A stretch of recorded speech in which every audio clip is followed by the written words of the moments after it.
أشهد أن لا إله إلا الله.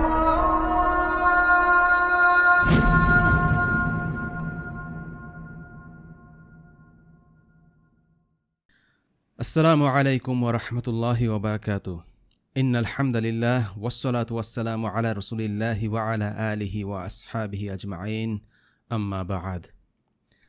ইসলামের প্রাথমিক যুগে মুসলিম সমাজে অনেক জ্ঞানী, স্বনামধন্য এবং বিশিষ্ট ব্যক্তিবর্গ ছিলেন। তারা অনেক সম্ভ্রান্ত মুসলিম ছিলেন, যারা ইতিহাসে সব সময় উজ্জ্বল নক্ষত্র হিসেবে পরিগণিত। কিন্তু আমাদের সমস্যা হচ্ছে, আমাদের মিডিয়াতে এসব বিখ্যাত মহান ব্যক্তিবর্গের জীবন ও কর্মের উপর আলোকপাত করা হয় না। একজন সমকালীন আরব ও ঐতিহাসিক এবং আলেম ডক্টর মুসা আল শরীফ এই মর্মে বলেন, যদি আমার উপর দায়িত্বটা থাকত, তবে আমি প্রতিটা বাচ্চাকে তাদের জীবনী পড়া বাধ্যতামূলক করতাম। কিন্তু দুঃখজনক হলেও সত্যি, আমরা তাদের জীবন ও মহান কর্মের প্রতি উপেক্ষা করছি। এটা একটা বিরাট সমস্যা। আরও বড় সমস্যা হচ্ছে, যুব সমাজের নিকট তাদের জীবনী গোপন রাখা হচ্ছে। ইমাম মালিক ইবেন আনাস ইবেন আবু আমের আল আসবাহি রহিমাহুল্লাহ আমাদের আজকের পর্বের আলোচ্য ব্যক্তিত্ব। তিনি একাধারে একজন ইমাম, কাজী এবং প্রখ্যাত মুহাদ্দিস ছিলেন। ইয়েমেনের হিমিয়ারি জাতির আসবাহ বা জি আসবাহ গোত্রের অন্তর্গত ছিলেন এই মহান মনীষী। তার দাদা, মতান্তরে পরদাদা আবু আমের কোনো একটা উদ্দেশ্যে ইয়েমেন থেকে হিজাজে আসেন এবং পরবর্তীতে সেখানেই স্থায়ীভাবে থেকে যান। ওয়াদিউল কুরা হচ্ছে খায়বার এবং তাইমা শহরদের মধ্যবর্তী একটা কূপ এবং গাছপালা বেষ্টিত উপত্যকা। ইমাম মালিক 93 হিজরিতে এই উপত্যকারই অন্তর্গত একটা গ্রামে জন্মগ্রহণ করেন, কিন্তু পরে সেখান থেকে তিনি মদিনায় চলে যান। ইমাম মালিক রহিমাহুল্লাহ অসংখ্য সদ্গুণে গুণান্বিত ছিলেন, যা তাকে একজন যোগ্য ইমাম হিসেবে গড়ে তুলেছিল। তার মতো এত সংখ্যক মহৎ বৈশিষ্ট্যাবলী আর কেউই পূর্ণাঙ্গ রূপে অর্জন করতে পারেননি, আর এটাই তাকে পূর্ববর্তী এবং পরবর্তী আলেমদের থেকে স্বাতন্ত্র্য দান করেছে। এখানে মহৎ বৈশিষ্ট্যাবলী বলতে আমি তার আলাদা আলাদা গুণের কথা বোঝাচ্ছি না, বরং তার সম্মিলিত গুণগুলোর প্রতি আপনাদের দৃষ্টি আকর্ষণ করাই আমার উদ্দেশ্য। আসুন তার কয়েকটি বিশেষ সৌভাগ্য এবং গুণ দিয়ে আমরা আলোচনা শুরু করি। 1 নম্বর পয়েন্ট, তিনি প্রথম শতাব্দীর মানুষ। ইমাম মালিকের ব্যাপারে প্রথমেই যে বিষয়টি চলে আসে সেটা হচ্ছে, তিনি প্রথম শতকে জন্মগ্রহণ করেন, অর্থাৎ হিজরি প্রথম শতকে। ইমাম মালিক উক্ত শতাব্দীর মাত্র 7 বছর লাভ করেছিলেন। কিন্তু হাদিসের বর্ণনা অনুযায়ী এই ক্ষুদ্র সময়টাই তাকে সর্বোত্তম প্রজন্মের অন্তর্ভুক্ত করে যাওয়ার জন্য যথেষ্ট ছিল।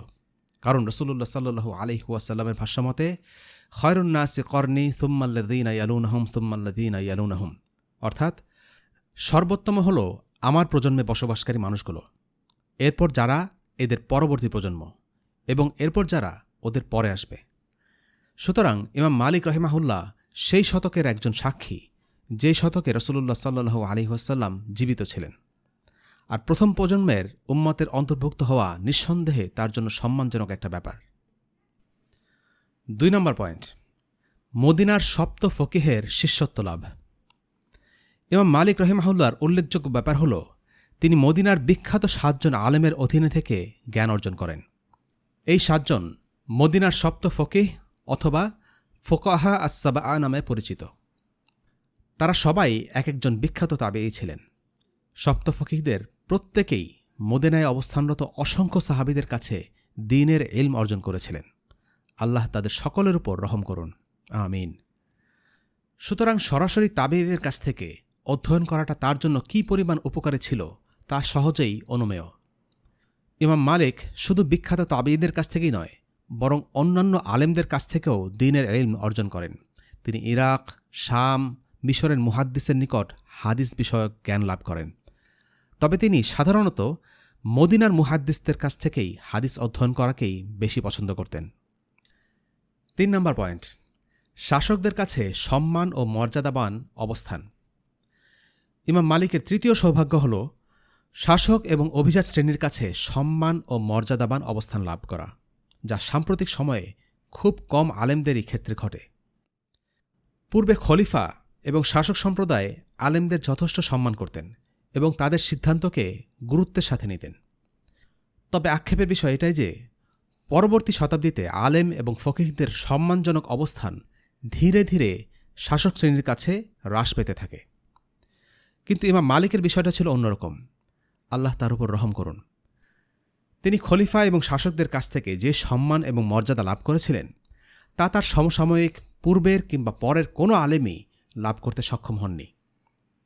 তিনি দ্বীনে ইলমের সম্মান রক্ষার্থে কোনো শাসকের পরোয়া করতেন না, কাউকে তো সমাধি করতেন না। এ সম্পর্কে কয়েকটি চমকপ্রদ বর্ণনা সামনে আসতে যাচ্ছে ইনশাআল্লাহ। 4 নম্বর পয়েন্ট, হাদিস ও ফিকহের জ্ঞান। চতুর্থ যে গুণটির জন্য তিনি বিখ্যাত ইমাম হবার যোগ্যতা অর্জন করেছিলেন সেটা হচ্ছে ফিকহ এবং হাদিসশাস্ত্র উভয় বিষয়ের একীভূত জ্ঞান। ফিকহের ক্ষেত্রে তিনি ইমাম আবু হানিফার সমপর্যায়ে না হলেও তিনি তার সময়ের সবচেয়ে বিখ্যাত মুহাদ্দিস এবং ফকিহ ছিলেন, এতে কোনো সন্দেহ নেই। হাদিস এবং ফিকহ শাস্ত্রে তার মতো সুগভীর ব্যুৎপত্তি তৎকালে কেউই অর্জন করতে পারেনি। আল্লাহ তার উপর রহম করুন এবং তার প্রতি সন্তুষ্ট থাকুন। 5 নম্বর পয়েন্ট, উচ্চ পর্যায়ের আলেমদের প্রশংসা অর্জন। ইমাম মালিক রাহিমাহুল্লাহ সম্পর্কে এটাও প্রসিদ্ধ ছিল যে সকল উচ্চ পর্যায়ের আলেমরা তাকে তুলনাহীন প্রশংসা করতেন। ইমাম শাফিঈ রাহিমাহুল্লাহ ইসলামিক জ্ঞান এবং আইনশাস্ত্রে একজন বড় মাপের আলেম ছিলেন। তিনি মানুষকে চমৎকারভাবে মূল্যায়ন করার জন্যও বিখ্যাত ছিলেন। তিনি বলেন, ইমাম মালিককে হাদিস শাস্ত্রের নক্ষত্র বলা যায়, কারণ তিনি এ বিষয়ে যথেষ্ট বিজ্ঞ এবং জ্ঞানী। অর্থাৎ ইমাম মালিক যেন অনেকটা কোরআনের এই আয়াতের সাথেই তুলনীয়। আউযু বিল্লাহি মিনাশ শাইতানির রাজীম, ওয়া হুয়াল্লাযী জাআলা লাকুমুন নুজুমা লিতাহতাদু বিহা ফি যুলুমাতিল বাররি ওয়াল বাহর। অর্থাৎ তিনি তোমাদের জন্য নক্ষত্রপুঞ্জ সৃষ্টি করেছেন যাতে তোমরা স্থল ও জলের অন্ধকারে পথপ্রাপ্ত হও। সূরা আনআম 97। যেভাবে মানুষ রাতে ভ্রমণের সময় তারা দেখার মাধ্যমে পথের নির্দেশনা পায়, তেমনিভাবে ইমাম মালিক রাহিমাহুল্লাহ হাদিস শাস্ত্রের একজন তারকা। তিনি সকলকে হাদিস সংক্রান্ত ইলমে সঠিক নির্দেশনা দিতেন রাহিমাহুল্লাহ। যখন ইমাম আহমাদকে জিজ্ঞাসা করা হয় হাদিস শাস্ত্রের কোন বইটি মুখস্থ করা উচিত, তখন তিনি ইমাম মালিকের মুয়াত্তার কথা সুপারিশ করেন, কারণ ইমাম আহমাদ এটাকে ধর্মীয় জ্ঞান অর্জনের একটা নির্ভরযোগ্য উৎস মনে করতেন। তিনি বলতেন, আল্লাহ মালিকের উপর রহম করুন, কারণ তিনি একজন বিশিষ্ট আলেমে দ্বীন ছিলেন। তিনি অন্যান্য অনেক বিখ্যাত আলেমদের থেকেও প্রশংসা পেয়েছেন। সুফিয়ান আস-সাউরি, সুফিয়ান ইবনে ওয়াইনা, ইয়াহিয়া ইবনে সাঈদ আল কাত্তান এবং আব্দুর রহমান ইবনে মাহদির মতো বিখ্যাত পূর্বসূরীরা ইমাম মালিকের ব্যাপারে উত্তম অভিমত ব্যক্ত করেন। তারা সকলেই ছিলেন অভিজাত এবং বিখ্যাত নেককার পূর্বসূরী। সকলেই ইমাম মালিকের যোগ্যতা ও মর্যাদার ব্যাপারে উঁচু ধারণা রাখতেন। আল্লাহ তাদের সকলের উপর রহম করুন। 6 নম্বর পয়েন্ট, দীর্ঘ হায়াত লাভ। এটিও তার একটি সৌভাগ্য। ইমাম মালিক 93 হিজরিতে ওয়াদিউল কুরাতে জন্মগ্রহণ করেন, যা আগেই বলা হয়েছে। তিনি মৃত্যুবরণ করেন 179 হিজরিতে। কাজেই তিনি 87 বছরের দীর্ঘ জীবন লাভ করেন। এর মধ্যে 40 বছর কাটে উমাইয়া খলিফাদের অধীনে এবং পরবর্তী 46 বছর তিনি অতিবাহিত করেন আব্বাসীয় খলিফাদের শাসনামলে। ইসলামিক খিলাফা তখন অনেক শক্তিশালী ছিল। দীর্ঘ আয়ুষ্কাল লাভের ফলে একটা লম্বা সময় ধরে তিনি দ্বীনের জ্ঞান বিতরণে নিজেকে নিয়োজিত করতে পেরেছিলেন। এভাবে মানুষের মাঝে তার জ্ঞানের প্রসার ঘটেছে। এত বেশি সংখ্যক তালিবুল ইলম তার অধীনে ইলম অর্জন করেছেন যে তাদের সংখ্যা গুণে শেষ করা সম্ভব নয়। আল কাদি ইয়াদ মালিকি মাযহাবের ওপর রচিত একটি বিখ্যাত বইতে 1000-এরও বেশি শিক্ষার্থীর কথা উল্লেখ করেছেন। ওনারা সবাই ইমাম মালিকের অধীনে অধ্যয়ন করেছিলেন। তবে তিনি শুধুমাত্র সেই সকল শিক্ষার্থীদেরই কথা উল্লেখ করেছেন যারা জ্ঞানের জগতে খ্যাতি অর্জনে সক্ষম হয়েছিলেন। উদাহরণস্বরূপ ইমাম শাফিঈ এবং আব্দুর রহমান আল কাসেমি আল মিশরির মতো বিখ্যাত স্কলারদের নাম উল্লেখ করা হয়, যারা তার ছাত্র ছিলেন। ইমাম মালিকের এসব স্বতন্ত্র বৈশিষ্ট্য তাকে সকল যুগের মুসলিম আলেমদের মধ্যে একটা মর্যাদাপূর্ণ অবস্থান করে দিয়েছে। এবার আসুন তার শৈশবের ঘটনা থেকে শুরু করা যাক। ইমাম মালিকের ইলমের সাধনায় নিমজ্জিত হওয়ার পেছনে একটা ছোট্ট ঘটনা উল্লেখ করা যায়। একবার তার বাবা তাকে এবং তার ভাই আল নাদরকে একটা প্রশ্ন জিজ্ঞেস করেন। আল নাদর ঠিকঠাক জবাব দিতে পারলেও ইমাম মালিক ভুল উত্তর দিলেন। তাদের বাবার উক্ত প্রশ্ন করার আসল উদ্দেশ্য ছিল তাদের 2 ছেলের মধ্যে অনুসন্ধিৎসা জাগ্রত করা। তাই যখন ইমাম মালিক ভুল জবাব দিলেন, তিনি তার কিছু গঠনমূলক সমালোচনা করলেন। প্রশ্নের সঠিক উত্তর দিতে ব্যর্থ হওয়ার কারণে তিনি বললেন, মালিক তো পড়াশোনার চাইতে কবুতর নিয়েই বেশি ব্যস্ত থাকে।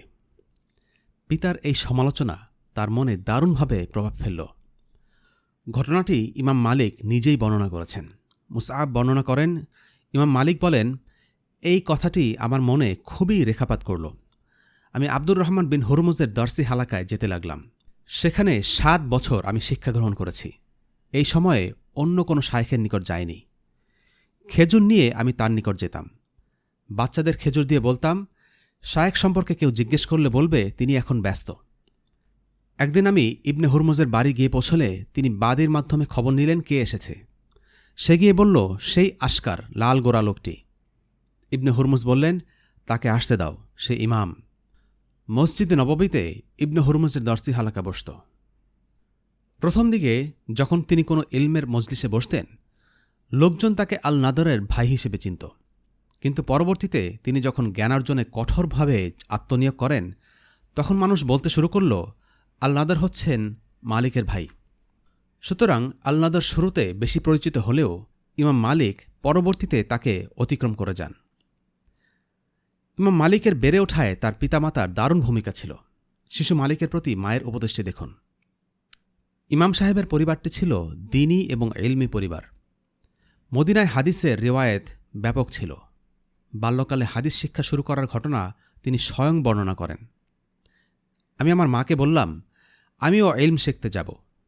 তিনি বললেন, আসো, আমি তোমাকে ইলমে দ্বীনের উপযুক্ত পোশাক পরিয়ে দিই। তিনি আমাকে উত্তম পোশাক পরিয়ে দিলেন। মাথায় কালো লম্বা টুপি রেখে তার উপর পাগড়ি বেঁধে দিয়ে বললেন, তুমি রবেয়ার নিকট যাও, ইলম শিখার পূর্বে তার থেকে আদব শিখো। এই মর্মে ওনার একটা বিখ্যাত উক্তি আছে, তুমি ইলম হাসিল করার পূর্বে হিলম অর্থাৎ গাম্ভীর্য হাসিল করো। যখন থেকে তিনি দার্স দেয়া শুরু করলেন, তখন তিনি নিজের মজলিসের আদব রক্ষার ব্যাপারেও খুবই সংবেদনশীল থাকতেন। মূলত হাদিসের প্রতি সম্মান থেকেই এমনটা করতেন। এই প্রসঙ্গে আলোচনা সামনে আসছে। এখন জানা যাক ইমাম মালিকের শিক্ষকদের ব্যাপারে। প্রথমেই ইবনে হুরমুজ। ইমাম মালিক এক নাগাড়ে 7 বছর মদিনার বিখ্যাত তাবেঈ ইবনে হুরমুজের অধীনে জ্ঞান লাভ করেন।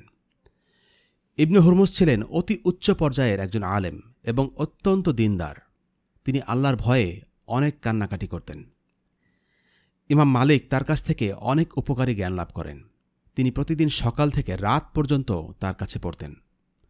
সুতরাং একটা দীর্ঘ সময় পর্যন্ত তিনি ইবনে হুরমুজের কাছ থেকে জ্ঞান এবং উপদেশ লাভ করে উপকৃত হয়েছিলেন। ইমাম মালিক রহিমাহুল্লাহ যখন ইবনে হুরমুজের সাথে দেখা করতে যেতেন, তখন সাথে খেজুর নিয়ে যেতেন। আমরা জানি মদিনা খেজুরের জন্য বিখ্যাত। তিনি এই খেজুরগুলো ইবনে হুরমুজের বাচ্চাদের দিয়ে বলতেন, কেউ তোমাদের বাবার ব্যাপারে খোঁজ করলে বলবে তিনি এখন ব্যস্ত। ইমাম মালিকের এই শিখিয়ে দেয়া কথাটাকে কৌশলগত দিক থেকে মিথ্যা বলা যায় না, বরং এখানে শব্দের ধাঁধা প্রয়োগ করে তার শিক্ষকের কাছে যথাসম্ভব বেশি সময় পাওয়ার চেষ্টা করতেন। নিঃসন্দেহে ইবনে হুরমুজের ধার্মিকতা এবং প্রজ্ঞার তুলনা মেলা ভার। এদিক থেকে বলা যায়, তাকে শিক্ষক হিসেবে পাওয়া ইমাম মালিকের প্রতি আল্লাহরই দয়ার বহিঃপ্রকাশ। এরপরের শিক্ষক ইবনে ওমরের কৃতদাস নাফি রহমাহুল্লাহ।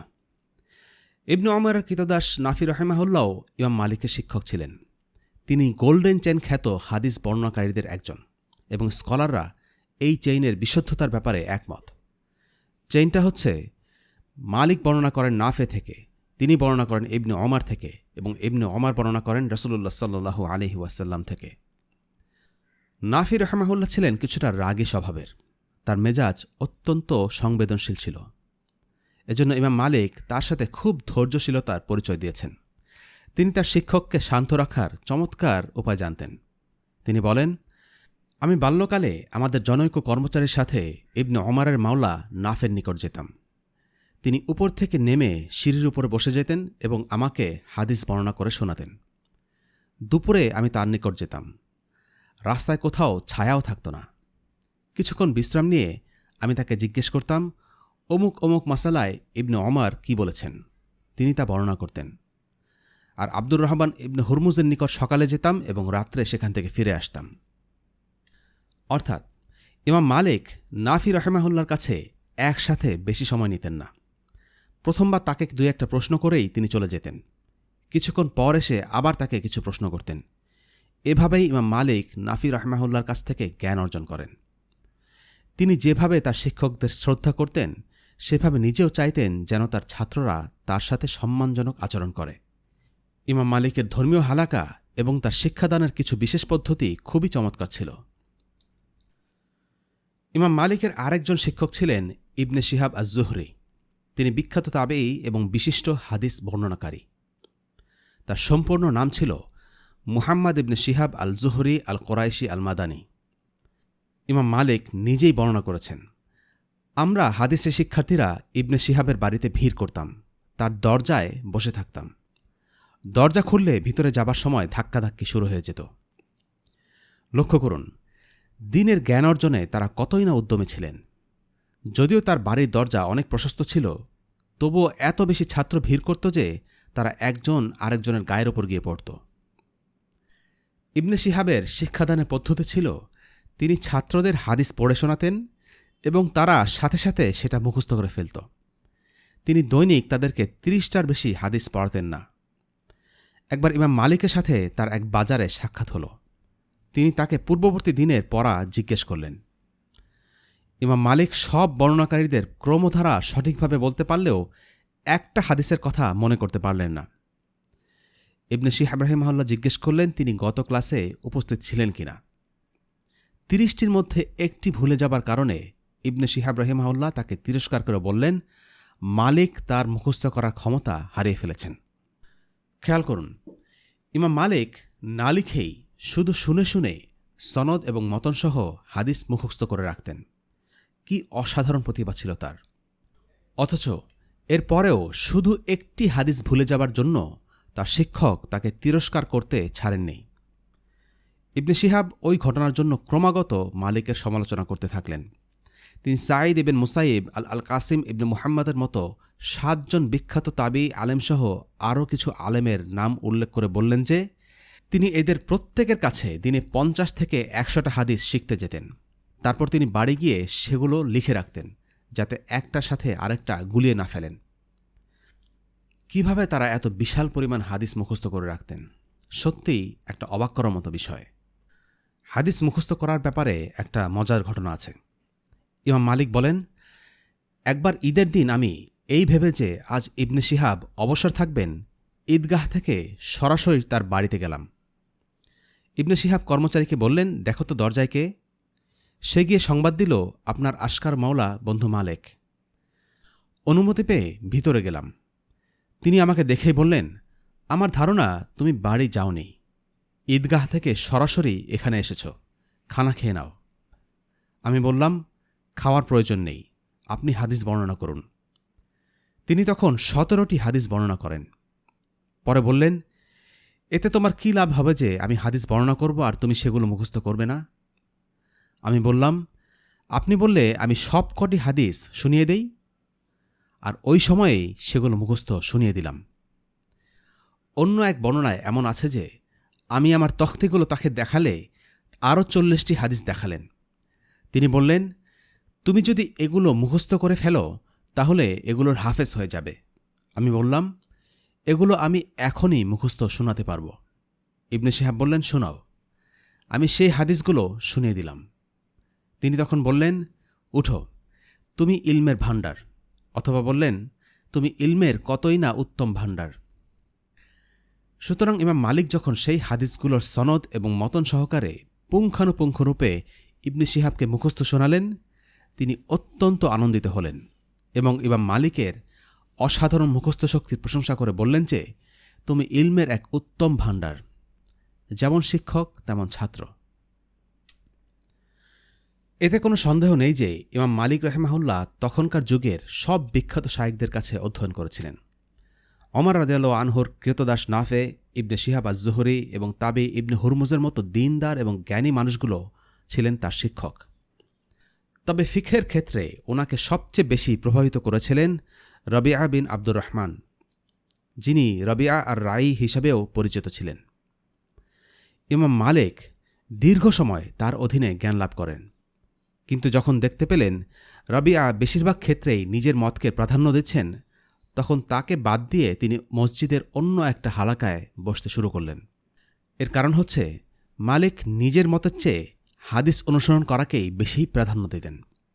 এ ব্যাপারে তিনি ইরাকি ফকিহদের কড়া সমালোচনা করতেন, কারণ তারা ব্যক্তিগত মতামতের ওপর অত্যাধিক নির্ভরশীল ছিলেন।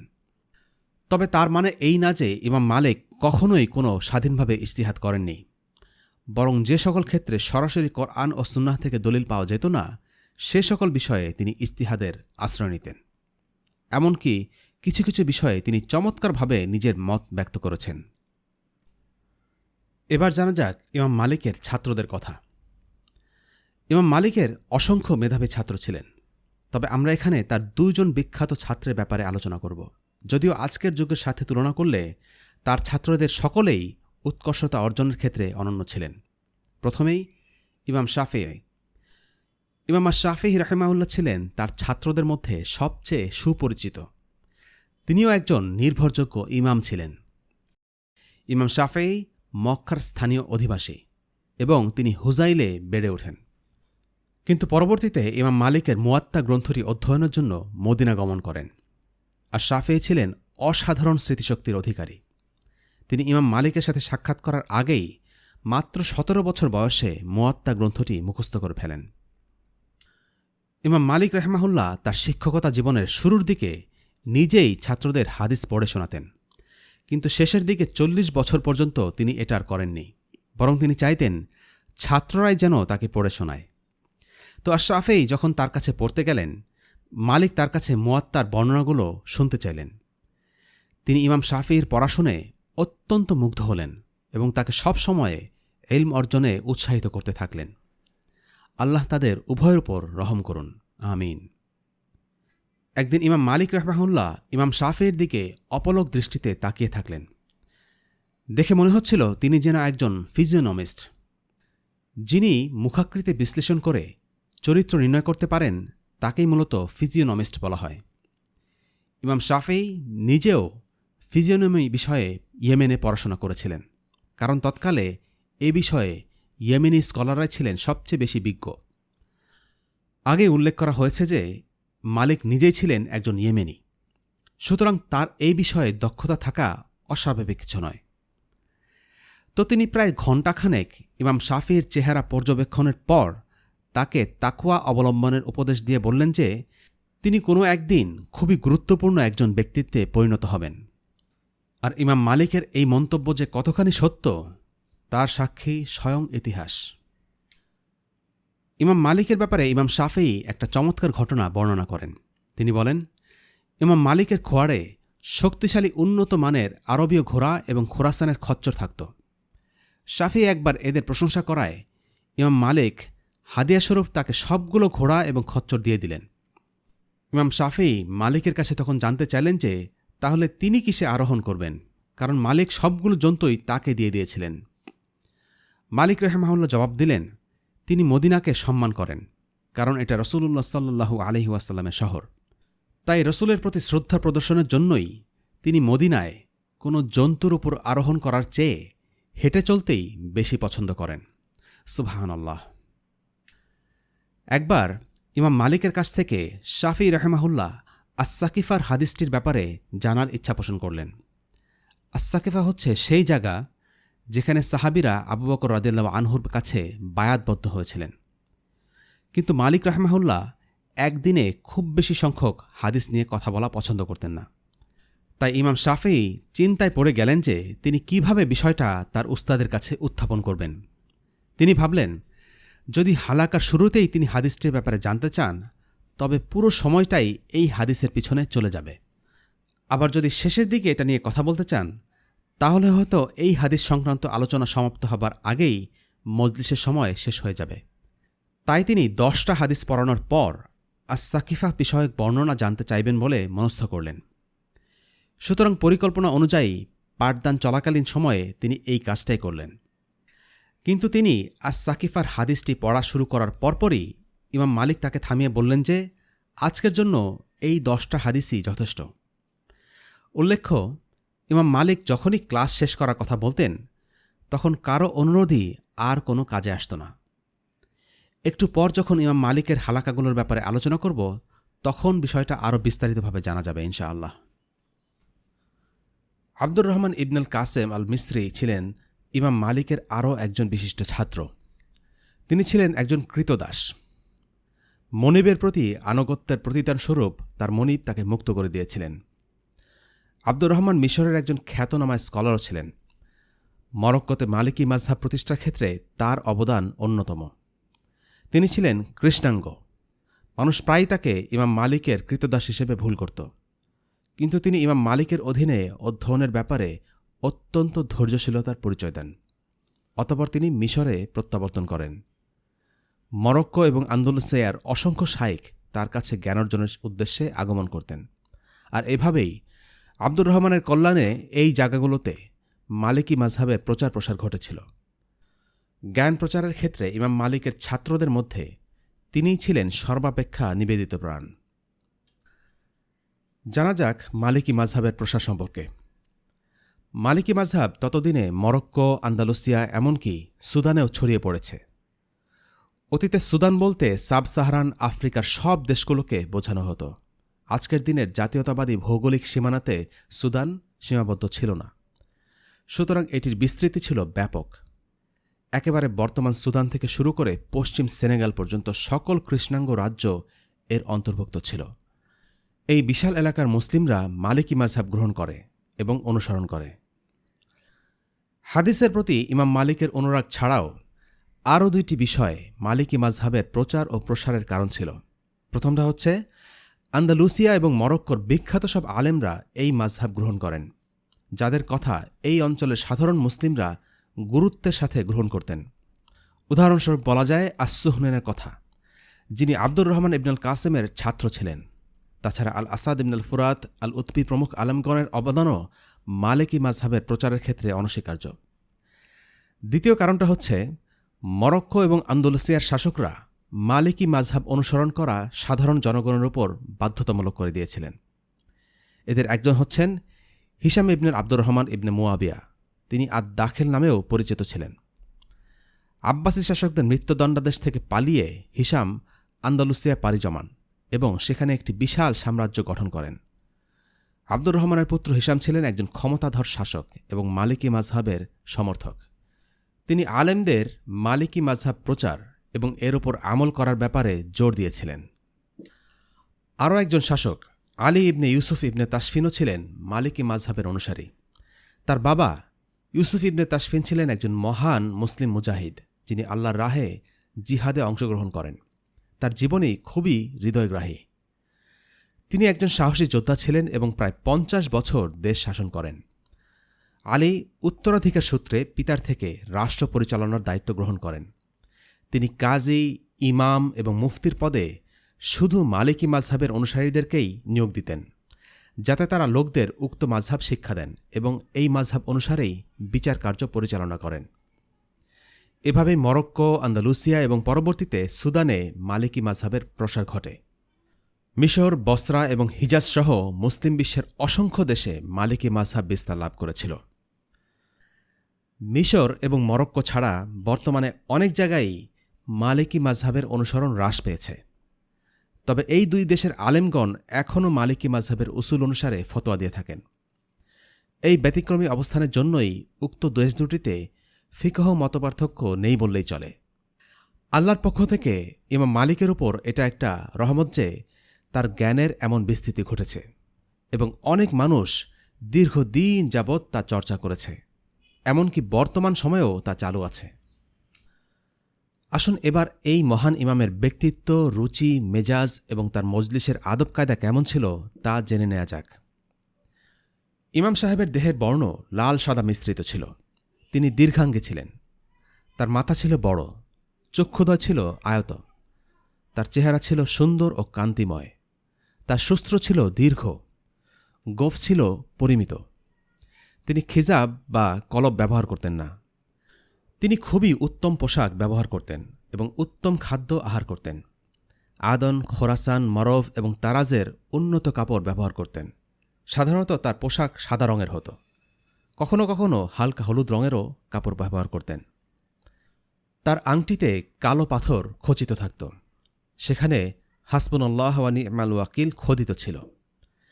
উত্তম সুগন্ধি এবং আতর ব্যবহার করতেন। সাধারণত সুখ সমৃদ্ধি প্রকাশ করতেন, যেন ইলমি মর্যাদা ক্ষুণ্ণ না হয়। কখনো এই সম্পর্কে জিজ্ঞেস করলে বলতেন, এতে আল্লাহ তাআলার প্রদত্ত নেয়ামতের প্রকাশ পায়। ইমাম সাহেব ছিলেন অত্যন্ত গম্ভীর। তাকে দেখলেই ভয়ের সঞ্চার হতো। কারও তার সামনে কথা বলার সাহস হতো না। কিন্তু তার মানে এই নয় যে তিনি বদমেজাজে ছিলেন, বরং স্থান বিশেষে তিনি হাসি কৌতুকও করতেন। আকিক উপত্যকাস্থ ইমাম সাহেবের বাড়ির দরজায় লেখা ছিল মাশা আল্লাহ।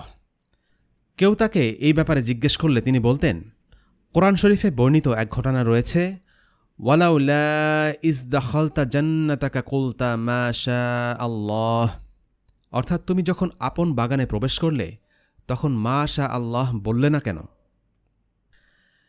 ইমাম মালিকের কিছু চমৎকার অভ্যাস ছিল যা অন্যদের দৃষ্টি আকর্ষণ করত। তিনি কারো সাথে দেখা করলে সব থেকে উত্তম কাপড় পরতেন। তখনকার সময়ে তিনি অত্যন্ত সম্ভ্রান্ত ও ধনী ব্যক্তি ছিলেন। কাপড়ের ব্যবসা করে অনেক ধনসম্পদ উপার্জন করেছিলেন। তিনি উন্নত মানের কাপড় পরে হাদিসের ক্লাস নিতেন। মালিক তার মজলিসে কথা বলার সময় উদ কাষ্ঠ জ্বালাতেন। উদ কাষ্ঠ হচ্ছে সবচেয়ে দামি সুগন্ধি কাঠ। দার শেষ না হওয়া পর্যন্ত তা জ্বলত। তিনি এটা করতেন হাদিসে তথা রসুলুল্লাহ সাল্লাল্লাহু আলাইহি ওয়াসাল্লামের প্রতি সম্মান প্রদর্শনের জন্য। মালিক যখন কথা বলতেন তখন সবাই মনোযোগ সহকারে তার কথা শুনতেন এবং অন্য বড় আলেমরাও চুপ থাকতেন। তার কথা বলা শেষ না হওয়া পর্যন্ত কেউ একটা কথাও বলতেন না। তিনি যা বলতেন তা বৈধ বা অনুমোদিত কিনা এই ব্যাপারেও কেউ প্রশ্ন করত না। এমনকি তিনি বাড়ি না আসা পর্যন্ত কেউ তার কথার কোনো প্রমাণ বা রেফারেন্স চাওয়ারও সাহস করত না। তিনি খুবই প্রভাবশালী ব্যক্তিত্বের অধিকারী ছিলেন। ওনার মজলিসের বিশেষ করে আদব কায়দার বিবরণ শুনলে মনে হবে এ যেন এক রাজদরবার। বাড়িতে যে মজলিস হতো সেখানে ইমাম সাহেবের ডানে বায়ে শিরোধান রাখা হতো, সুগন্ধির জন্য উৎকাষ্ঠ জ্বালানো হতো, পাখা রাখা হতো। মজলিসে কোনো রূপ আওয়াজ হতো না। কোরাইশ এবং আনসার ব্যতীত বাইরের অনেক ছাত্রের ভিড় জমত, কিন্তু মজলিসের আদব, নীরবতা এবং গাম্ভীর্য কোনো পরিবর্তন হতো না। বাহিরের ছাত্ররা কোনো প্রশ্ন করলে তিনি পালাক্রমে সেগুলোর উত্তর দিতেন। হাদিসে রসুলুল্লাহ সাল্লাল্লাহু আলাইহি ওয়াসাল্লামের আদব সর্বাবস্থায় রক্ষা করা হতো। হাদিস বর্ণনা করার পূর্বে ইমাম সাহেব অজু গোসল করে অতি মূল্যবান উত্তম পোশাক পরিধান করতেন। তিনি কেশবিন্যাস এবং সুগন্ধি ব্যবহার করতেন। এই সমস্ত কাজ করার পর তিনি বাড়ি থেকে বের হতেন। শিক্ষা মজলিস শুরু হলে শিক্ষার্থী এবং শ্রোতাগণ নীরবে বসে যেতেন। এমনকি ইমাম আবু হানিফা রাহিমাহুল্লাহ যখন যে মজলিসে যোগ দিতেন তখন তিনিও সেখানে বিনয়ের সাথে বসে যেতেন। মজলিসে নীরবতা বিরাজ করত। ইমাম শাফিঈ রাহিমাহুল্লাহ বলেন, সভার নীরবতা বিনষ্ট হবার আশঙ্কায় আমরা কিতাবের পাতাও অতি সতর্কতার সাথে উল্টাতাম। এসব নিয়মনিষ্ঠা এবং জাঁকজমকের সামনে রাজদরবারের জাঁকজমকও ম্লান হয়ে যেত। ইমাম সাহেবের শিক্ষা মজলিসের প্রশংসা করতে গিয়ে জনৈক কবি বলেন, ইমাম সাহেব যদি জবাব না দিতেন তবে তার প্রভাব প্রতিপত্তি এবং গাম্ভীর্যতার কারণে কারও কোনো প্রশ্ন করার সাহস হতো না। তিনি এত গুরুগম্ভীর ছিলেন যে তার গাম্ভীর্যতার প্রতি সকলেরই গভীর শ্রদ্ধা ছিল, সকলেই প্রভাবিত ছিলেন। মানুষ তাকে ভয় করত, অথচ তার মাথায় কোনো রাজমুকুটও ছিল না, কিংবা তার হাতে কোনো রাজদণ্ডও ছিল না। তবে এই কথা সত্য যে রাজদণ্ডের অধিকারীরা তার খিদমতে এসে বিনীত হয়ে বসে থাকতেন। রাস্তায় চলাকালে কিংবা কোনো কাজে ব্যস্ত থাকলে তিনি হাদিস বর্ণনা করতেন না। একে তিনি আদবের খেলাফ মনে করতেন। এছাড়াও কোনো কিছু পরিপূর্ণভাবে শ্রবণ করতে এবং তার মর্ম অনুধাবন করতে পূর্ণ একাগ্রতার প্রয়োজন, যা এমন অবস্থায় প্রায় অসম্ভব। উলামাদের মজলিসে উচ্চস্বরে কথা বলাটাও আদবের পরিপন্থী। একবার খলিফা আবু জাফর আল মনসুর ইমাম সাহেবের মজলিসে কোনো বিষয়ে তর্ক বিতর্ক করার সময় তার কণ্ঠস্বর উঁচু হয়ে যায়। ইমাম সাহেব তাকে শাসাতে গিয়ে একটি আয়াত পাঠ করলেন, যার অর্থ হচ্ছে, নবীর আওয়াজ থেকে তোমাদের আওয়াজ উঁচু করো না। ইমাম সাহেবের দর্সে তার ব্যক্তিগত কাতেব বা লেখক হাবিব হাদিস পড়তেন এবং দর্সে অংশগ্রহণকারীরা অন্যান্যরা শুনতেন। ইমাম সাহেবের ভয়ে কেউ নিজের কিতাব দেখত না এবং তাকে কোনো প্রশ্ন করত না। হাবিব কোনো ভুল করলে ইমাম সাহেব তা সংশোধন করে দিতেন, তিনি নিজে তা পড়ে শোনাতেন না। দরজায় ছাত্রদের ভিড় লেগে থাকলে তাদেরকে ভিতরে ডাকার নির্দেশ দিতেন। প্রথমে বিশেষ ছাত্রদেরকে এবং পরে সাধারণ ছাত্রদেরকে ডাকতেন। ইমাম সাহেবের কন্যা ফাতেমার মুয়াত্তা মুখস্থ ছিল। দর্শ চলাকালে দরজার আড়ালে দাঁড়িয়ে থাকতেন। যদি কোনো পাঠক ভুল পড়ত, তিনি নখ দিয়ে দরজায় খটখটাতেন। এতে ইমাম সাহেব বুঝে নিতেন এবং তার সংশোধন করে দিতেন। কখনো কখনো ইমাম সাহেবের পুত্র ইয়াহিয়া বেপরোয়াভাবে দর্শে এসে যেতেন। ইমাম সাহেব শাগরেদদেরকে লক্ষ্য করে বলতেন, একমাত্র আল্লাহই আদব শিখান, এ আমার ছেলে আর এ আমার মেয়ে। একবার খলিফার হাকিম অর্থাৎ বিচারপতি তার কাছে একটা প্রশ্ন নিয়ে এলো। তিনি শুনলেন কিন্তু কোনো উত্তর দিলেন না। হাকিম 2 বা 3 বার বৃথা চেষ্টা করলেন। শেষবার ইমাম মালিককে জিজ্ঞাসা করলেন কেন তিনি প্রশ্নের উত্তর দিচ্ছেন না। তখন ইমাম মালিক তার ভৃত্যকে বললেন, খলিফার হাকিমকে জেলে বন্দী করো। ইতিহাসে ইমাম মালিক ছিলেন একমাত্র আলেম যিনি মন্দ আচরণকারী লোকদেরকে জেলে বন্দী করতে আদেশ দিতেন এবং লোকজনকে প্রহারও করা হতো যদি তারা খারাপ আচরণ করত। লোকটি যখন বলল সে খলিফার হাকিম, তখন তিনি বললেন, এতেও কিছু যায় আসে না। কিন্তু যখন হাকিম কসম করে বলল যে সে আর আসবে না, তখন তাকে ছেড়ে দেয়া হলো। সুতরাং এই উদাহরণের মাধ্যমে আমরা জানলাম ইমাম মালিকের হাতে তখন অনেক ক্ষমতা এবং কর্তৃত্ব ছিল। তিনি গভর্নরকেও বিভিন্ন বিষয়ে উপদেশ দিতেন, বিশেষ করে যখন সাজা দেয়া হতো।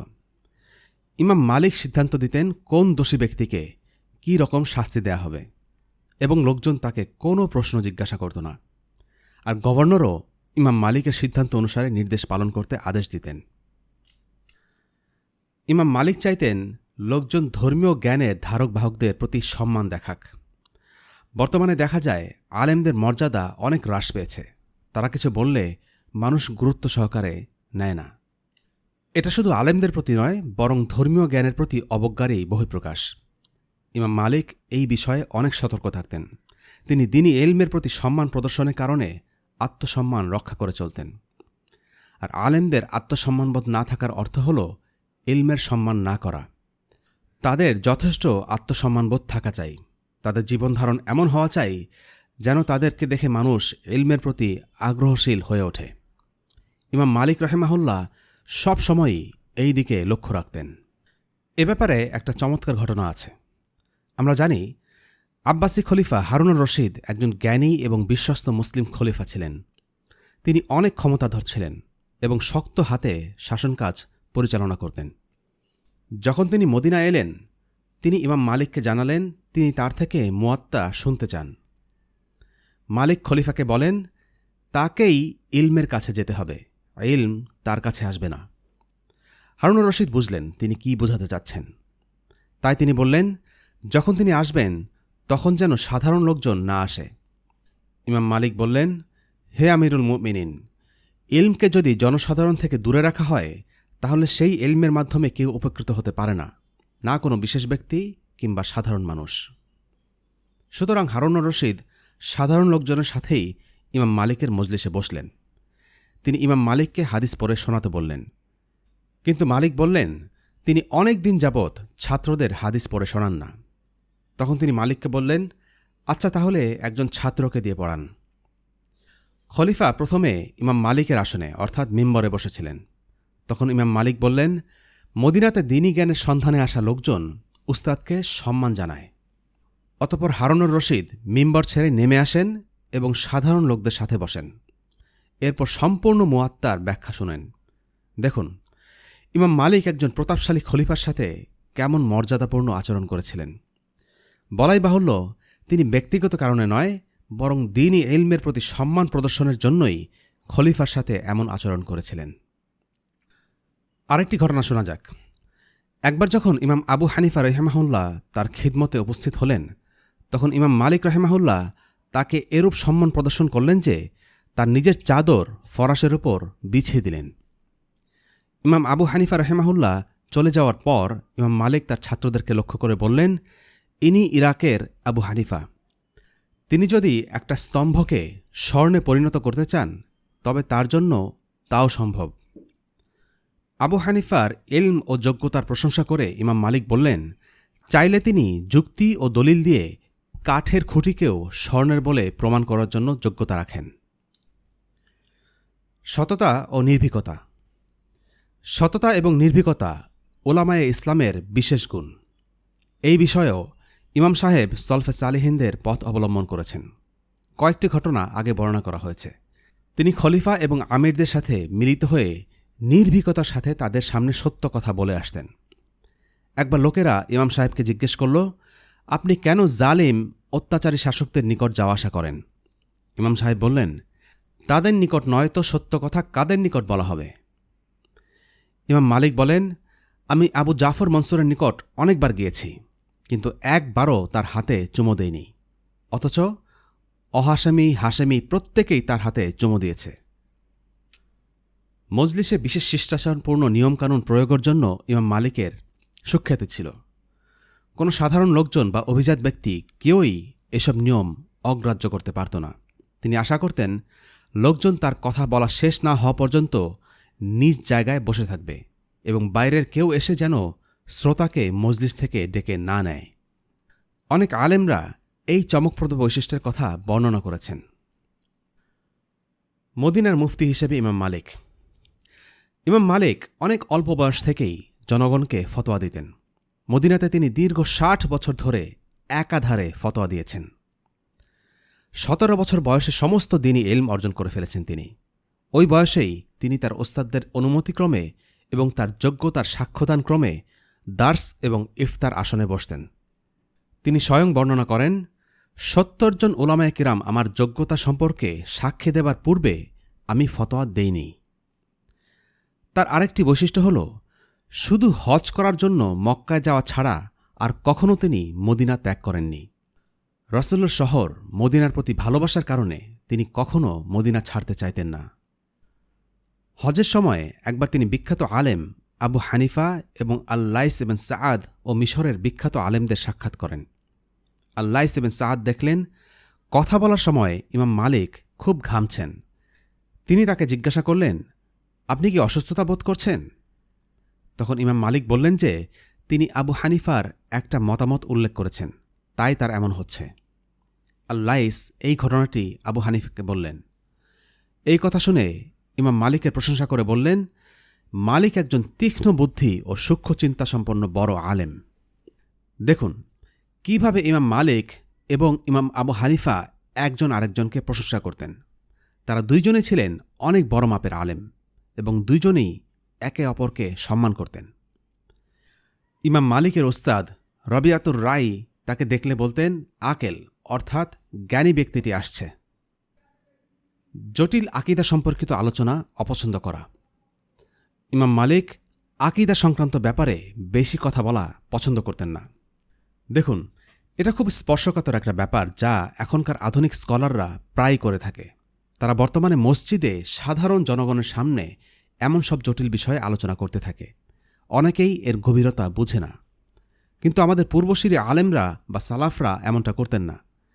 যদি পূর্ববর্তী নেককারদের আলেমদের আকিদার বিভিন্ন বিষয়ে জিজ্ঞাসা করা হতো, তখন তারা বলতেন, যতটুকু বর্ণনা এসেছে সেটাকে সেভাবেই বিশ্বাস করতে হবে। আকিদার জটিল বিষয় নিয়ে সাধারণ মানুষের সাথে আলোচনা বা তর্ক বিতর্ক তারা মোটেও পছন্দ করতেন না।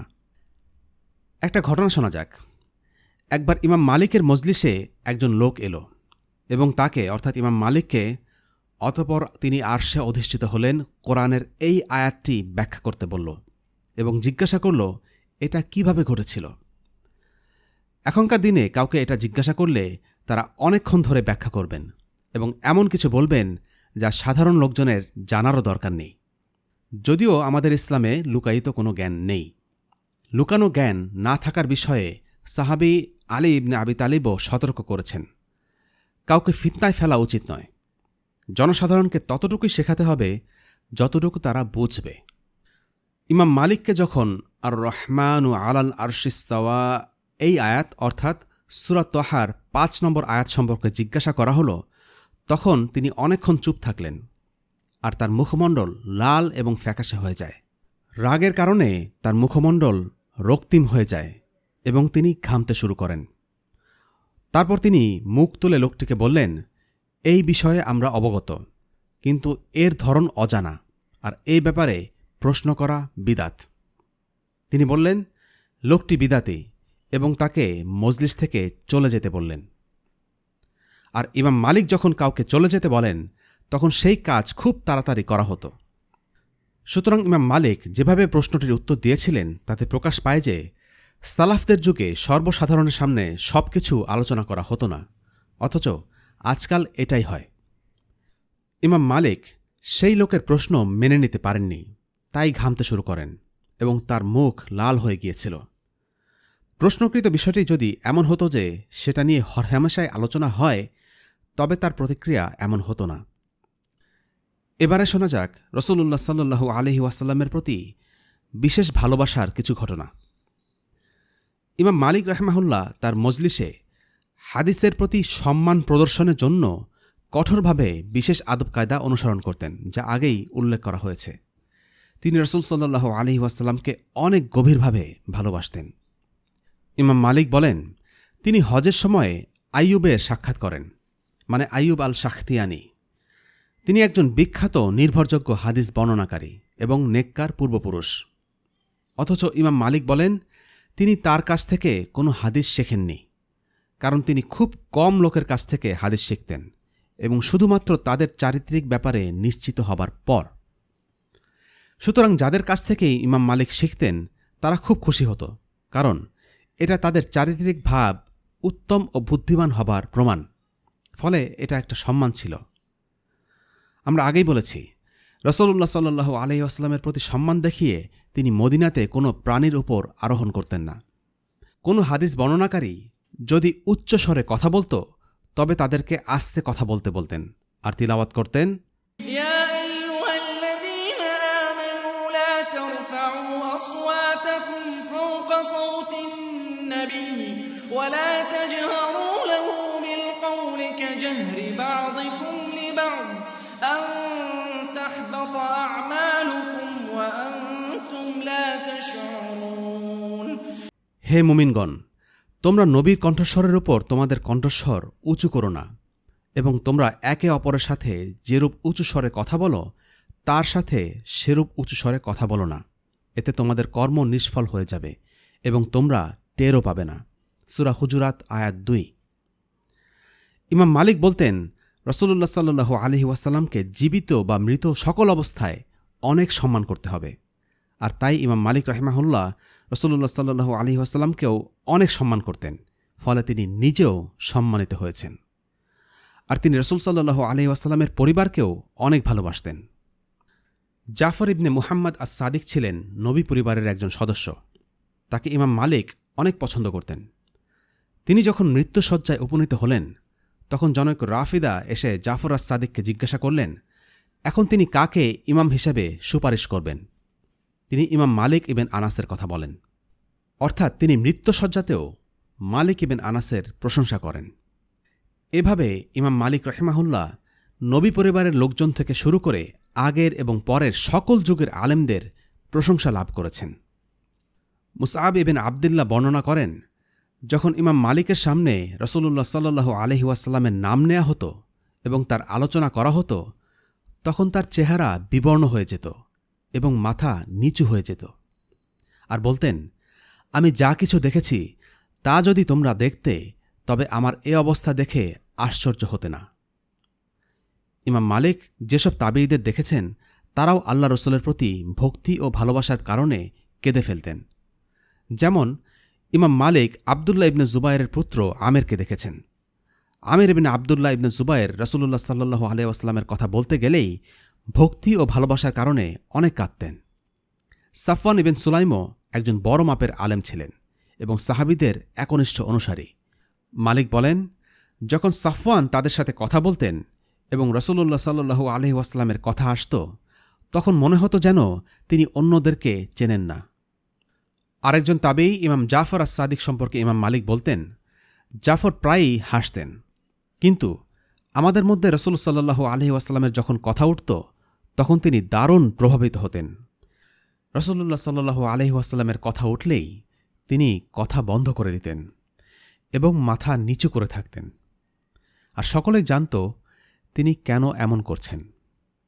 ইমাম মালিক রাহিমাহুল্লাহরও একই অবস্থা হতো। জানা যাক ইমাম মালিকের বিখ্যাত সেই কিতাব মুয়াত্তা সম্পর্কে। ১৭৯ হিজরিতে ইমাম মালিক মৃত্যুবরণ করেন এবং ইসলামের খিদমতে তিনি রেখে গিয়েছেন আল মুয়াত্তা নামক বিস্ময়কর কিতাবটি। এখানে ৭২০টির মতো বর্ণনায় রাসূলুল্লাহ সাল্লাল্লাহু আলাইহি ওয়াসাল্লাম এবং তার সাহাবীদের বাণী রয়েছে, যার মধ্যে ৬০০টি হাদিস সম্পূর্ণ বর্ণনাকারী ক্রমধারা অনুসরণ করে উল্লেখ করা হয়েছে, আর ২৩০টি বর্ণনা করা হয়েছে পরোক্ষভাবে সাহাবীদের কাছ থেকে। সুতরাং এই বইতে সব মিলিয়ে ৮৩০টি হাদিস আছে। মুয়াত্তাতে আরও ৬০০ বাণী রয়েছে সাহাবীদের। সুতরাং সব মিলিয়ে এখানে ১৪০০ থেকে ১৫০০ হাদিস আছে। এছাড়া আনুমানিক ৩০০ বাণী আছে তাবেঈদের। কিন্তু মানুষজন মুয়াত্তার ব্যাপারেও অভিযোগ করে, অথচ বাস্তবতা হল ইমাম মালিক রহিমাহুল্লাহ হতে মুয়াত্তা পাঠকারীর সংখ্যা অনেক। এদের প্রত্যেকেই যখন পরবর্তীতে মুয়াত্তা বর্ণনা করেন তখন সেখানে কিছু কিছু পার্থক্য পরিলক্ষিত হয়। এরূপ পার্থক্যের কারণে ইমাম মালিক রাহিমাহুল্লাহর মুয়াত্তার রেওয়ায়েত ৩০ রকমের হয়ে যায়। আলেমরা এই কিতাবকে কোরআনের পর সবথেকে নির্ভরযোগ্য কিতাব হিসাবে দেখেন। এটা একটা বিখ্যাত বই যা ইতিহাসের লক্ষ লক্ষ আলেম এবং ছাত্ররা সম্পূর্ণ হাদিস এবং হাদিসের বর্ণনাকারের ক্রমধারা বা ইসনাদ অনুসারে মুখস্থ করেছে। মুয়াত্তা সম্পর্কে ইমাম শাফিঈ বলেন, পৃথিবীর বুকে মুয়াত্তা মালিক হতে অধিক নির্ভুল কিতাব আর দ্বিতীয়টি নেই। বুখারী মুসলিম এবং মুয়াত্তার মধ্যে তুলনা করলে মুয়াত্তার স্থান কোথায়, ওলামাদের মধ্যে এই ব্যাপারে বিভিন্ন মত রয়েছে। সাধারণত এই কিতাবকে তিরমিজির পরে স্থান দেয়া হয়, আবার অনেকে সিহাসিত্তার বাইরে স্থান দেন। কিন্তু পূর্ববর্তী মুহাক্কিকিন বা হাদিস তাত্ত্বিকগণ এবং পরবর্তীতে শাহ ওয়ালিউল্লাহ এবং শাহ আব্দুল আজিল প্রমুখ মুয়াত্তাকে বুখারীরও উপরে স্থান দিয়েছেন। মুয়াত্তার সর্বশ্রেষ্ঠ বৈশিষ্ট্য এই যে এটি ইসলামের প্রথম কিতাব। কিতাবুল্লাহ বা কোরআনের পরেই হাদিসের স্থান, আর এই কিতাবটির মধ্যেই হাদিসে রাসূলুল্লাহ সাল্লাল্লাহু আলাইহি ওয়াসাল্লামের প্রকাশ পেয়েছে সর্বপ্রথম। কাশফুজ জুনুন কিতাবে বলা হয়েছে, মুয়াত্তা ইমাম মালিকই ইসলামের সর্বপ্রথম রচিত কিতাব। এই কিতাবের ব্যাখ্যায় ইবনুল আরাবী বলেন, ইসলামী শরীয়ত সম্পর্কে লিখিত কিতাবের মধ্যে এটিই সর্বপ্রথম। মুয়াত্তা শব্দটি তাওতিয়া শব্দের কর্মকারক। এই শব্দের আভিধানিক অর্থ হচ্ছে কোনো কিছুর উপর দিয়ে চলা। যে পথে ইমাম, আলেম এবং বুজুর্গগণ চলেছেন, মুয়াত্তা শব্দ দ্বারা কেউ কেউ সেই পথকে বুঝে থাকেন। কেউ কেউ মুয়াত্তা শব্দের এই অর্থ গ্রহণ করেছেন, যেই পথে অধিকাংশ লোক যাতায়াত করে তাকে মুয়াত্তা বলা যেতে পারে। এই অর্থেই কিতাবের নাম মুয়াত্তা রাখা হয়েছে। এটা সেই পথ যেই পথে রাসূলুল্লাহ সাল্লাল্লাহু আলাইহি ওয়াসাল্লাম এবং তার সাহাবাগণ চলে গিয়েছেন। তিনি মুয়াত্তা ছাড়াও আরও কিছু বই লিখেছেন, কিন্তু সেগুলো তত জনপ্রিয় নয়। তখনকার দিনে আলেমরা সময়ের হিসাবের জন্য তার বই কিতাবুন নুজুমি ওয়া হিসাবি মাদারিজ জামান ওয়া মানাজিলিল কমার ব্যবহার করতেন। তার অন্যান্য গ্রন্থগুলো মূলত চিঠির সংকলন বা রিসালাহ। যেমন ইমাম মালিক মিশরের আল-লাইথ এবং সাআদের সাথে পত্রালাপ করতেন এবং একজন আরেকজনকে বিভিন্ন বিষয়ে উপদেশ দিতেন। জানা যাক ইমাম মালিকের দুনিয়া বিমুখ জীবনযাপন এবং ইবাদত বন্দেগী সম্পর্কে। তাকে সবাই একজন দুনিয়া বিমুখ বা জাহেদ আলেম হিসেবে জানত, অথচ আমরা উল্লেখ করেছি তিনি উন্নত মানের দামি কাপড় পরিধান করা পছন্দ করতেন। তিনি যখন মারা যান তখন অনেক ধনসম্পদ রেখে যান, যার মধ্যে ১,০০০ স্বর্ণ দিনার ছিল, আর তখনকার দিনে সেই সম্পদ অনেক। তাহলে ওনার দুনিয়া বিরাগ বা জুহুদের ব্যাপারটা কেমন ছিল? জুহুদ অনুশীলনের সাথে ধনী বা দরিদ্র জীবনযাপনের কোনো সম্পর্ক নেই। আমরা অনেকেই এই বিষয়টি বুঝতে ভুল করি। আমরা মনে করি জুহুদ মানেই দরিদ্র জীবনযাপন করা। এই ব্যাপারে ড. মুসা আল শরীফ বলেন, বাস্তবে জুহুদ হল দুনিয়া আপনার অন্তরে না থেকে হাতে থাকা। যখন দুনিয়া আপনার হাতে থাকবে তখন সহজেই সেই সম্পদকে কল্যাণমূলক কাজে ব্যয় করতে পারবেন, দান সাদাকা আল্লাহর পথে খরচ করতে পারবেন, কোনো কার্পণ্য করবেন না। কিন্তু যদি দুনিয়া আপনার অন্তরে থাকে তাহলে কোনো কিছুই কুরবানি করতে পারবেন না। সুতরাং জুহুদের ব্যাপারটি বিত্তহীন বা বিত্তশালী হবার চেয়ে আল্লাহর সন্তুষ্টির পথে খরচ করার সাথে বেশি সম্পর্কিত। একজন সম্পদশালী মানুষও দুনিয়া বিমুখ জীবনযাপন করতে পারে যদি দুনিয়া তার হাতে থাকে। আবার একজন দরিদ্র মানুষও দুনিয়া বিমুখ নাও হতে পারে যদি তার অন্তর সম্পদের প্রতি আকৃষ্ট থাকে। এটাই হচ্ছে দুনিয়া হাতের মুঠোয় না থেকে অন্তরে থাকা। ইমাম মালিক একজন নিবেদিত প্রাণ আন্তরিক মুসলিম ছিলেন। তিনি একবার তাহাজ্জুদে নামাজে পড়ছিলেন, সুম্মা লাতুসআলুন্না ইয়াউমা ইযিন আনিন নাঈম, অর্থাৎ এরপর অবশ্যই সেদিন তোমরা নেয়ামত সম্পর্কে জিজ্ঞাসিত হবে। সূরা আত-তাকাসুর আয়াত 4। তিনি ভোর হওয়া পর্যন্ত এই আয়াত পড়তে থাকেন এবং কাঁদতে থাকেন। এরপর সিজদায় যান রাহিমাহুল্লাহু তাআলা। মুগীরা বর্ণনা করেন, এক রাত্রে আমি ইমাম সাহেবের নিকট দিয়ে যাচ্ছিলাম। তিনি আলহামদুলিল্লাহ আলহাকুমুত তাকাসুর সূরা পড়ছিলেন। আমি সেখানে দাঁড়িয়ে গেলাম। ইমাম সাহেব যখন সুম্মা লাতুসআলুন্না ইয়াউমা ইযিন আনিন নাঈম পর্যন্ত পৌঁছলেন, তখন দীর্ঘক্ষণ পর্যন্ত কাঁদতে থাকলেন এবং এই আয়াতই বারবার পড়ছিলেন। তার এই অবস্থা দেখে আমি সেখানে রয়ে গেলাম। ফজর হয়ে যাবে এমন সময় তিনি রুকু করলেন। আমি ওযু করে মসজিদে প্রবেশ করলাম। দেখলাম তিনি সেই অবস্থায় আছেন। তার চেহারায় নূর চমকাচ্ছিল। ইমাম মালিকের রাত্রিযাপন এবং ইবাদত সম্পর্কে তার দাসী বলেছেন, ইমাম মালিক এক অজুতেই রাত থেকে ফজর পর্যন্ত নামাজ পড়তে থাকতেন। এটা কি বিস্ময়কর নয়? 40 বছর ধরে তিনি রাতের অজু ফজর পর্যন্ত ধরে রাখতেন। এটা আসলে একটা অসাধারণ ব্যাপার। এখনকার দিনে কেউ হয়তো 1 রাত, 2 রাত কিংবা 3 রাত পড়তে পারবে। খুব বেশি হলে 1 কিংবা 2 মাস টানা করতে পারবে। কিন্তু টানা 40 বছর এশার অজু দিয়ে ফজর পড়া কোনো সহজ বিষয় নয়। এজন্য ইমাম মালিককে মনের অনেক বাসনা নিয়ন্ত্রণ করতে হয়েছে। তিনি অনেক ধরনের আনন্দ অভিলাষ থেকে নিজেকে বিরত রাখতেন। তৎকালীন আব্বাসীয় খলিফা আবু জাফর আল মনসুর ইমাম মালিকের মুয়াত্তা বইটি অনুসরণ করার জন্য সবার বাধ্যতামূলক করে দিতে চেয়েছিলেন। অর্থাৎ তিনি মালিকি মাযহাবকে বাধ্যতামূলক করতে চেয়েছিলেন। এটি মূলত হাদিসের গ্রন্থ হলেও ফিকহের ক্ষেত্রে অনুসরণ করা হতো। এই গ্রন্থে ইমাম মালিক রাহিমাহুল্লাহ রাসূলুল্লাহ সাল্লাল্লাহু আলাইহি ওয়াসাল্লামের হাদিস, সাহাবী ও তাবিঈদের হাদিস এবং মদিনাবাসীর ইজমা সহ অনেক ফিকহি মাসালা বিশুদ্ধ সনদের আলোকে সংকলন করেন। কাজী এবং মুফতিরা এর বিভিন্ন রেফারেন্স ব্যবহার করত। কিন্তু ইমাম মালিক অনেক বিজ্ঞ আর বিচক্ষণ ব্যক্তি ছিলেন। তিনি খলিফাকে এই কাজ করতে নিষেধ করলেন। ইমাম মালিক ফিকহের ক্রমবিকাশ এবং মাযহাবগুলোর পারস্পরিক নির্ভরশীলতা ব্যাখ্যা করে খলিফাকে বুঝিয়ে বললেন, এটা করা উচিত হবে না। চলুন সেই বর্ণনাটাই দেখা যাক। ইমাম মালিক বর্ণনা করেন, একবার আবু জাফর আল মনসুর আমাকে জিজ্ঞেস করলেন যে, পৃথিবীতে কি আপনার চেয়েও বড় আলেম রয়েছেন? আমি বললাম, হ্যাঁ। তিনি বললেন, তাদের নাম বলুন। আমি বললাম, তাদের নাম আমার স্মরণ নেই। এরপর তিনি বললেন, আমি চাই যে আপনার ইলম মুয়াত্তা সারা দেশে চালু করে দেই। সেনাপতি এবং কাজীদের নিকট নির্দেশ পাঠিয়ে দেই, তারা যেন এ ইলম শেখে এবং সারা দেশে ছড়িয়ে দেয়। আর যেই ব্যক্তি এর বিরুদ্ধাচরণ করবে যেন তার গর্দান উড়িয়ে দেয়। জবাবে ইমাম মালিক রাহিমাহুল্লাহ বলেছিলেন, রাসূল সাল্লাল্লাহু আলাইহি ওয়াসাল্লামের পর সাহাবায়ে কেরামের হাতে অনেক ভূমি বিজিত হয়েছে। এই ধারা এখনও চালু আছে। সাহাবায়ে কেরাম বিজিত ভূমিতে দ্বীনের শিক্ষা প্রদান করতেন। তাদের কাছ থেকে ইলম অর্জন করা হতো। সেই ধারা এখনও চালু আছে। এখন আপনি যদি সাহাবায়ে কেরামদের ছাত্রদের মধ্যে আমার এই ইলম চালু করেন, তবে তাদের নিকট যে ইলম আছে তার বিপরীতে এই ইলম অপরিচিত মনে হবে। ফলে ফিতনা সৃষ্টি হবে। কাজেই প্রত্যেক শহরবাসীকে তাদের ইলমের উপর থাকতে দিন, আর আপনি নিজে আমার ইলমের উপর আমল করুন। একথা শুনে খলিফা আবু জাফর আল মনসুর বললেন, এ তো অত্যন্ত দূরদর্শিতার কথা। দেখুন, ইমাম মালিক চাইলে এই সুযোগ কাজে লাগিয়ে বিশ্বব্যাপী নিজের মাযহাব ছড়িয়ে দিতে পারতেন।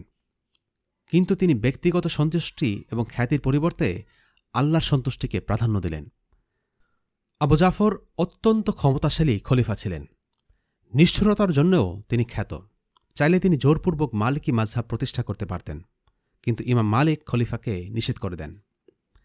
বাস্তবে ইমাম মালিক ছিলেন অনেক দিনদার, নিবেদিত প্রাণ। তিনি সব কিছুর ওপরে আল্লাহকেই ভয় করতেন এবং ভালোবাসতেন।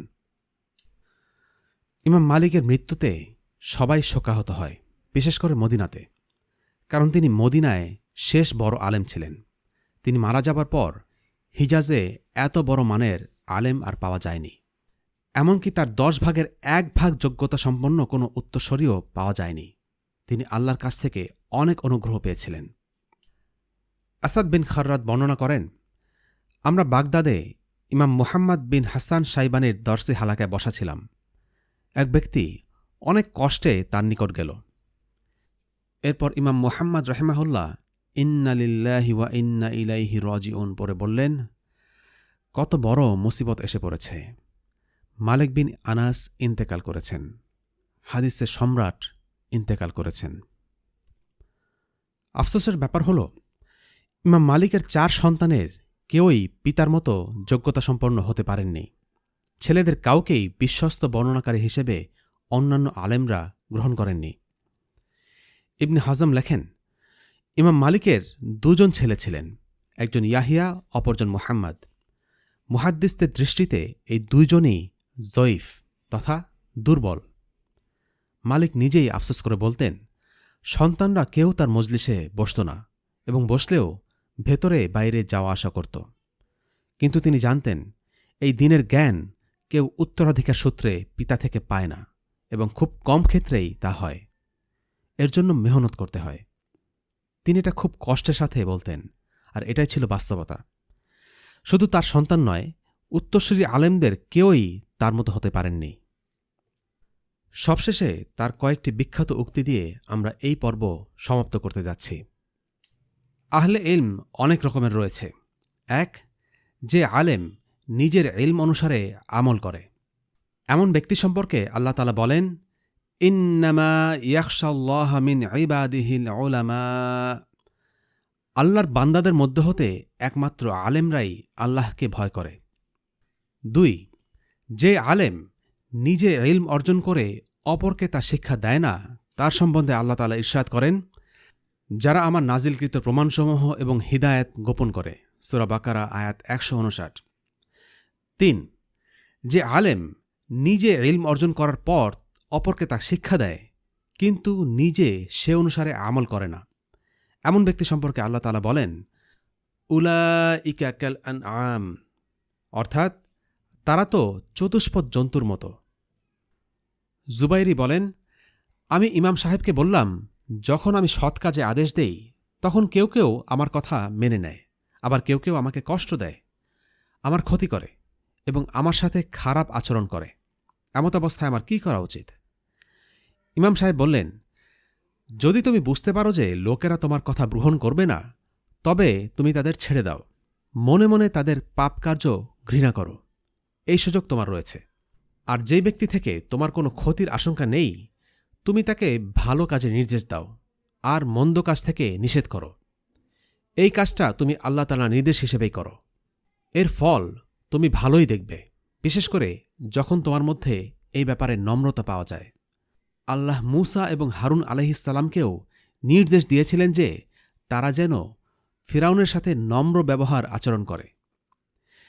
এরূপ করলে শ্রবণকারী তোমার কথার প্রতি মনোযোগ দিবে এবং তা গ্রহণ করবে। মুনাফিকদের ব্যাপারে তিনি বলেন, মসজিদে মুনাফিকদের উপমা সেই পাখির মতো যাকে খাঁচায় আবদ্ধ করা হয়েছে। যখনই দরজা খোলা হল, পাখি উড়ে গেল। আরেকটি খুব সুন্দর কল বা উক্তি ছিল, এই উম্মতের শেষ স্তরের লোক ওই জিনিস দ্বারাই কল্যাণ পেতে পারে যার দ্বারা প্রথম স্তরের লোকেরা কামিয়াব হয়েছে। আরেকটি উক্তি, তুমি ইলম হাসিল করার পূর্বে হিলম বা গাম্ভীর্য হাসিল করো। যে ব্যক্তি কথাবার্তায় সততা অবলম্বন করবে, মৃত্যু পর্যন্ত সে তার আকল বা জ্ঞান দ্বারা উপকৃত হতে থাকবে এবং বৃদ্ধাবস্থায় প্রলাপ থেকে নিরাপদে থাকবে। আল্লাহ তাআলার আদব কোরআনে রয়েছে, তার রাসূল সাল্লাল্লাহু আলাইহি ওয়াসাল্লামের আদব সুন্নতে হাদিসে রয়েছে, এবং সালেহীনদের আদব ফিকাহতে রয়েছে। আল্লাহ তার রুহের মাগফিরাত করুন, তার মর্যাদা উচ্চাসীন করুন এবং আমাদেরকে তার জ্ঞান দ্বারা কল্যাণ দান করুন। আমিন। ওয়াসাল্লাল্লাহু আলা সাইয়্যিদিনা মুহাম্মদ ওয়া আলা আলিহি ওয়া আসহাবিহি ওয়াসাল্লাম। আলহামদুলিল্লাহি রাব্বিল আলামিন। আসসালামু আলাইকুম ওয়া রাহমাতুল্লাহি ওয়া বারাকাতুহু।